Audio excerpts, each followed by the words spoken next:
उद्धव ठाकरे और राज ठाकरे की पार्टी ने संयुक्त घोषणा पत्र जारी किया, लेकिन इससे ठीक पहले बड़ा हंगामा हुआ, बवाल हुआ, अड़ गए थे राज ठाकरे के बेटे अमित ठाकरे और हालात यहां तक पहुंच गए कि राज ठाकरे भी बीच में अटक गए। दोबारा मीटिंग हुई, दोबारा प्रिंट करवानी पड़ी मैनिफेस्टो की हजारों हजार कॉपियां। तो दिखाते हैं आपको अंदर की खबर क्या हुआ था ठीक पहले, सब कुछ आपको बताएंगे। आप इस वीडियो को शेयर करें और कमेंट करके अपनी राय जरूर दें।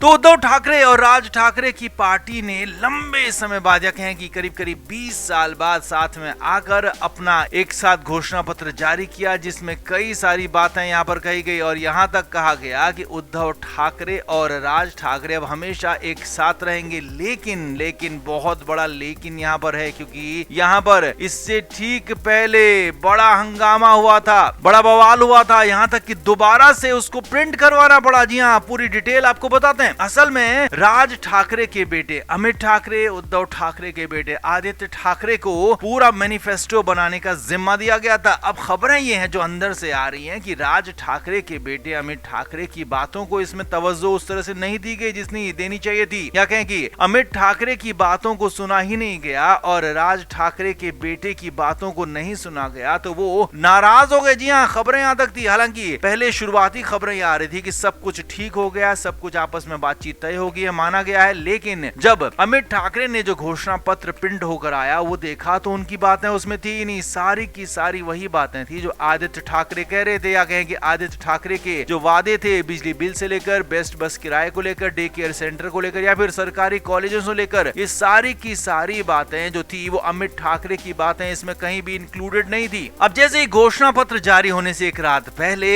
अमित ठाकरे ने ये देखा तो उनके चेहरे के रंग उड़ गए थे। जी हाँ, राज ठाकरे को सब बात पता लगी तो हालात बिगड़ने से पहले ही वहां पर मामला सुलझाने की कोशिश हुई और कहा गया कि आपको किन बातों में दिक्कत है। हालांकि राज ठाकरे वहां पर इस बात से भी नाराज थे कि इतने दिनों से जब बातचीत चल रही थी, अमित और आदित्य दोनों मिलकर बना रहे थे, तो फिर एक तरफा क्यों बनाया गया, एक तरफा बातें क्यों की गई है, तो इसीलिए वहां पर विरोध हुआ। और खबर तो ये तक है कि तब तक हजारों हजार मैनिफेस्टो की कॉपियां छप भी चुकी थी, क्योंकि ये मैनिफेस्टो जनता के बीच में बांटा जाना है, पब्लिक में जाएगा, मीडिया में जाएगा, इसीलिए इसे रोका गया। जी हाँ, रातों रात रोका गया, दोबारा से प्रिंट करवाएगी। सूत्रों के मुताबिक खबरें तो यहां तक हैं कि हजारों कॉपी जो निकाल दी गई थी उन्हें डिस्ट्रॉय किया गया और नए मैनिफेस्टो में नई चीजों को जो जोड़कर, नए राज ठाकरे की बातों को सुनकर, मानकर, अमित ठाकरे की बातों को यहां पर एडजस्ट करने के बाद दोबारा से हजारों कॉपी प्रिंट करवाई गई और उसके बाद जाकर ये मैनिफेस्टो जारी किया गया। उद्धव ठाकरे और राज ठाकरे ने एक साथ आकर इसे जारी किया। अब बड़ी बात यह भी है कि राज ठाकरे के विरोध के बाद जब ये चीजें हुई तो उससे पहले राज ठाकरे का यही कहना था कि हर बात पर क्या लड़ना जरूरी है, हर बात पर क्या विरोध जरूरी है, उससे पहले उससे बिना कुछ नहीं होगा क्या। सवाल वाजिब था, लेकिन उद्धव ठाकरे ने भी समय रहते मामले को सुलझा लिया। लेकिन यहाँ पर हालात बिगड़ सकते थे, क्योंकि अमित ठाकरे की बातों को सुना नहीं गया था, माना नहीं गया था, इसीलिए लगातार कोशिशें यही हो रही थी कि कैसे न कैसे मामला सुलझ जाए। लेकिन जब दोबारा प्रिंट करवाए गए हजारों हजार कॉपियां, अमित ठाकरे की बातों को उसमें रखा गया, तो उसके बाद ही ये लॉन्च किया गया। अब खबरें तो ये भी है कि उद्धव ठाकरे और राज ठाकरे के बीच में सब कुछ ठीक नहीं है। ये चुनाव बहुत ज्यादा मायने रखता है। इस चुनाव में अगर गठबंधन का, इन दोनों का नतीजा ठीक रहता है, अच्छे संकेत मिलते हैं, तो फिर आगे भविष्य में जारी रहेगा। लेकिन अगर गठबंधन मुंह की खाता है, या कहें कि गठबंधन में अगर कुछ ऐसा नहीं मिल पाता है जिससे कि दोनों पार्टियों को फायदा हो, तो ये गठबंधन बीएमसी चुनाव के बाद ही खत्म हो सकता है, पूरी तरह से ध्वस्त हो सकता है। तो आप इस पूरे मामले पर क्या कहेंगे? क्या राज ठाकरे की पार्टी के साथ इस पूरे चुनाव में, इस पूरे गठबंधन में उस तरह से इंसाफ नहीं हो रहा है? आप क्या मानते हैं? कमेंट जरूर करें, वीडियो को शेयर भी करें।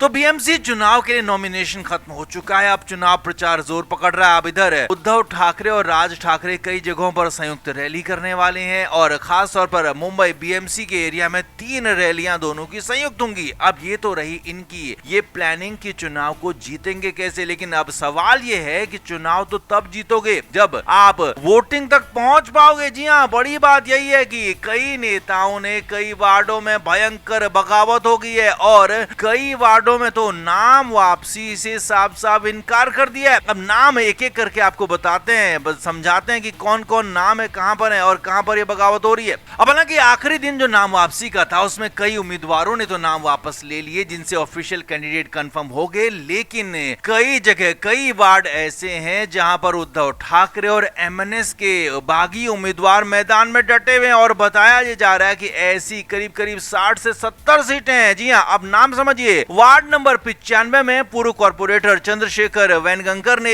शिवसेना यूबीटी एमएनएस के उम्मीदवार हरीश शास्त्री के खिलाफ इंडिपेंडेंट नॉमिनेशन फाइल किया था और वो वापस उठने से उन्होंने इनकार कर दिया है, वो चुनाव में डटे हुए हैं। इसी तरह वार्ड नंबर 159 में यूबीटी उम्मीदवार प्रवीणा मोराजकर को कमलाकर नाइक से बागी चुनौती का सामना करना पड़ रहा है। वहीं वार्ड नंबर 202 में शिवसेना यूबीटी की हाई प्रोफाइल उम्मीदवार पूर्व मेयर श्रद्धा जादव भी बगावत का सामना कर रही हैं। बागी विजय इंदुलकर ने नाम वापस लेने से साफ साफ इनकार कर दिया। तो वहीं वार्ड नंबर 196 में शिवसेना यूबीटी उम्मीदवार पद्मजा चेंबूरकर यहाँ पर संगीता जगताप के खिलाफ चुनाव लड़ रही है, तो बगावत जबरदस्त हो रही है। ऐसे ही वार्ड नंबर 193 में, वार्ड नंबर 177 में, वार्ड नंबर 225 में कई जगहों पर इस तरह से विरोध का सामना करना पड़ रहा है। यहाँ तक कि वार्ड नंबर 66 में, वार्ड नंबर 48 में भी इस तरह के विरोध शिवसेना यूबीटी और उद्धव ठाकरे की पार्टी को यहाँ पर साफ साफ दिख रहा है। खबर ये है कि ऐसी 70 सीटें, जी हाँ, एक दो नहीं, 10-20 नहीं, बल्कि पूरी 70 सीटें हैं जिन पर इस तरह से